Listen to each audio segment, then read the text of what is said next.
Welcome to This Week in Adventist History.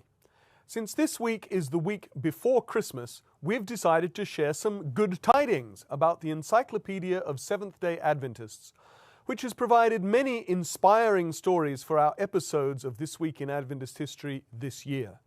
I'm the Encyclopedia editor, and with me is Dr. Dragoslava Santrak, who works as managing editor of the ESDA. Slava, tell us where things stand with the ESDA. I'm delighted to report that with 4,000 articles and 11,000 images at encyclopedia.adventist.org, the ESDA now has more than 50% of its planned articles completed and online. I thank all our contributors and readers worldwide for their continuing support. It's very encouraging to see the number of unique visitors rising each month, coming to nearly 40,000 recently. Nearly 40,000 unique visitors in a month is indeed encouraging. What do people say they like about the Encyclopedia of Seventh-day Adventists? Well, people appreciate the motivating stories of Adventism both locally and worldwide. It is also the way the stories are presented.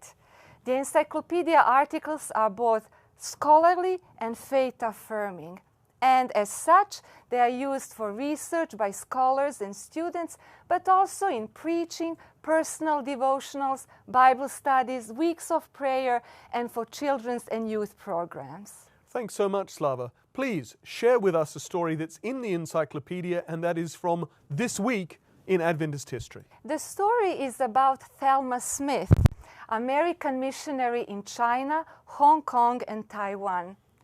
Thelma Chu was born December 21, 1904, in Glenwood, Indiana.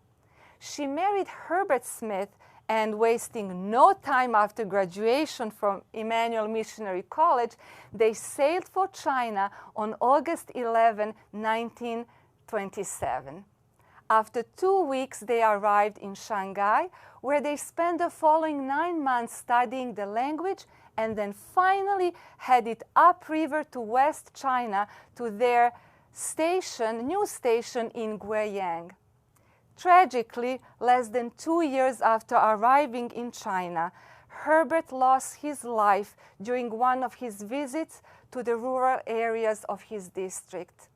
The China Division of Seventh-day Adventists suggested that Thelma and her young son return home, but Thelma decided to remain in Guiyang. She faithfully served there for the next 11 years when she moved to a new mission station, this time in Henan province, closer to the Japanese front lines. Her dedicated work there was interrupted when in January of 1941, Japanese conducted an aerial raid on the mission and a bomb detonated some 20 feet away from her home. The entire compound was damaged and the Japanese troops were only 15 miles away, and so the missionaries had to flee. Thelma and her son arrived in the United States several months later in July. Although she was no longer in China, Thelma continued her religious work as a Bible worker until she returned to China in 1948.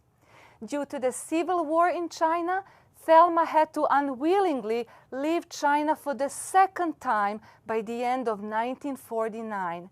But she continued her mission work in Taiwan and for 2 periods in Hong Kong until she retired at the age of 80 and returned to the United States in 1984, having spent 47 years as a missionary, Wow. 40 of which were in Chinese-speaking Asia.